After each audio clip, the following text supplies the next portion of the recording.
Preaching right out of the Bible is exactly what Mr. Armstrong was often criticized for. One of his most often used statements was, "Blow the dust off your Bible." Most people were simply unfamiliar with what the Bible said. This road is named after Mr. and Mrs. Elmer Fisher, who owned a farm nearby.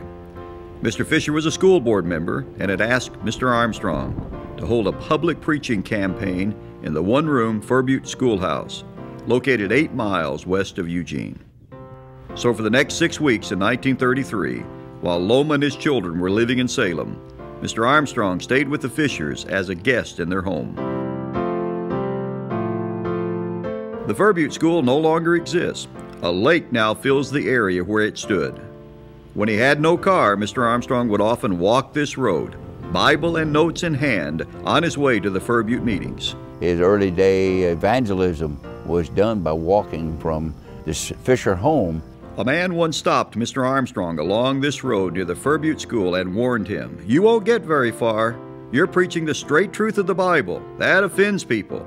The Bible is like a sharp, two-edged sword. It cuts, it reproves, it corrects, and it rebukes. People won't support that kind of preaching."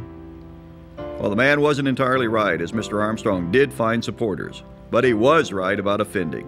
From the very beginning of his evangelism, Mr. Armstrong often faced heavy resistance, even heckling from his audience. He was going to really get back at some of the hecklers, and Mrs. Armstrong told him, says, No, Herbert, don't do that. It'll only cause more trouble." The Furbutte campaign was held 3 nights a week for 6 weeks. In the end, more than 20 people expressed a desire to form a new Sabbath-keeping Church of God. Not long afterwards, after observing the holy days by themselves for 7 years, Mr. and Mrs. Armstrong observed the first organized Feast of Tabernacles in Eugene, with 19 others in attendance on October the 5th, 1933, thus making this feast of 2008 the 75th anniversary for a continuous observance of the Feast of Tabernacles. An anniversary milestone, such as a 50th or a 75th, tends by the nature of being an anniversary to make us stop and look back along the path that brought us to this point. We do that in our wedding anniversaries. And it's an important thing to do, and it is very instructive. There's a great value in visiting the past. In 1933, a member came to Mr. Armstrong with news that would forever change the preaching of the gospel to the world. He said that radio station KORE, a small 100-watt station in Eugene, Oregon, was offering free time in the morning for 15-minute devotionals as a public service. But the problem was they could not find enough ministers to fill the time.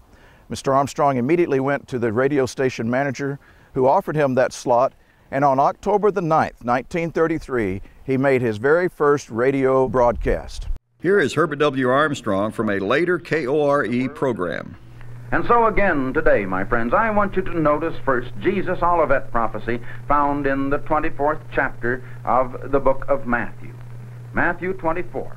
It is very interesting to note that Mr. Armstrong's first 15-minute broadcast occurred during the Feast of Tabernacles in 1933. It generated a tremendous response, and in a short time the manager offered Mr. Armstrong a half-hour time slot, except this would cost money, the sum of $2.50 for a half hour every program.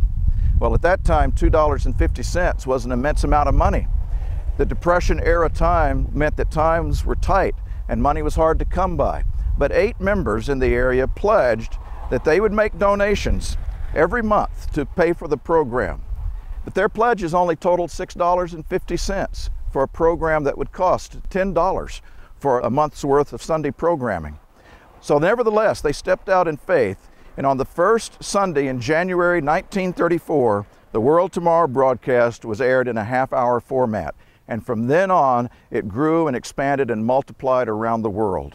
We trace this back, though, as Mr. Armstrong did in the autobiography, to the faithful efforts of this handful of people, 8 people who devoted, sacrificed their money to be able to do their part in making sure this could go forward. It was that type of sacrifice that played a very important role in the earliest days of getting the gospel going in the way that it later expanded to encompass not just a little area of Central Oregon, but eventually the entire world. On October 21st, 1933, across the road from Gene's school, 12 miles west of Eugene, a new congregation was organized at the home of another Ed Smith. He was the well driller that Mr. Armstrong used to talk about, the man who couldn't afford to tithe. He was preaching on tithing, and Ed Smith told him, Mr. Armstrong, I can't afford to tithe. He said, Mr. Smith said, you can't afford not to tithe. The new local church later began meeting at the Gene Schoolhouse. It soon became incorporated as the Radio Church of God. Mr. Armstrong continued his public campaigns here as well. The Gene Schoolhouse still stands today as a private residence, appearing quite different than it did in 1933. Another campaign started in November 1934, 15 miles northwest of Eugene at the Alvador Schoolhouse, and a congregation was soon formed called the Alvador Church. Randy Stiver, former pastor in Eugene, visited this site 6 years ago when all that remained of the Alvador Schoolhouse was a dilapidated building. Looks like the upstairs is going to soon be in the downstairs in the condition it's in 2002, but it was a lot better looking in 1933 and 1934. But one of the things that struck us yesterday is that some of the sites we wanted to see have now disappeared. The old Alvador Schoolhouse is gone. It was there just not long ago, but now it's gone, demolished. And with it, a sense of history slips away. But also you begin to realize that the things that slip away are the man-made things. Schools and buildings and halls may disappear over time, but the things that God makes don't disappear. And especially when you think of the things of God, such as His law, His holy days, His way of life, His plan. That's not going to disappear. And at times when humans have lost the knowledge, He's made sure that He's given it back. The congregations meeting at Gene's and Alvador eventually consolidated with Eugene, and on June 1st, 1935, the first service was held in what came to be called the West 8th Street Church of God. My actual first contact with the church was in the little West 8th Street Church of God in Eugene. That church building was actually started by a minister of the Church of God Seventh Day.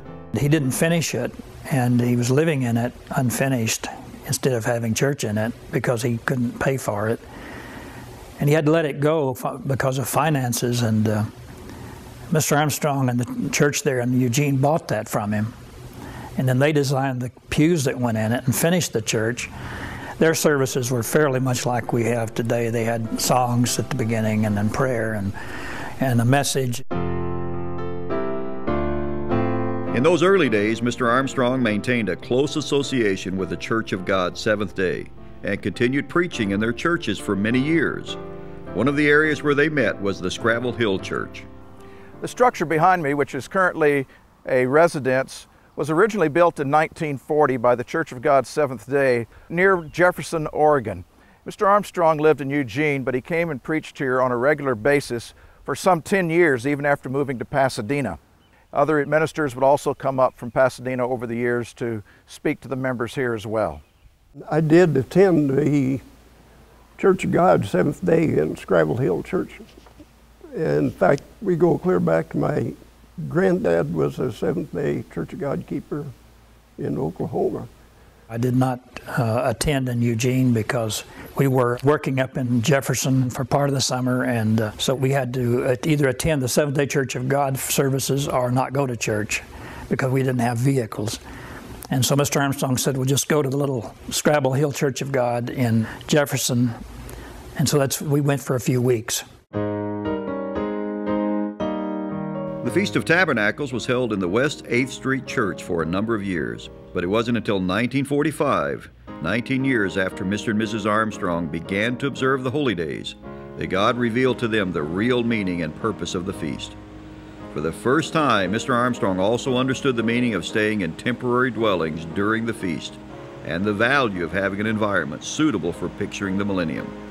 This was accomplished by gathering for the feast in 1945 in Belknap Springs, approximately 60 miles east of Eugene.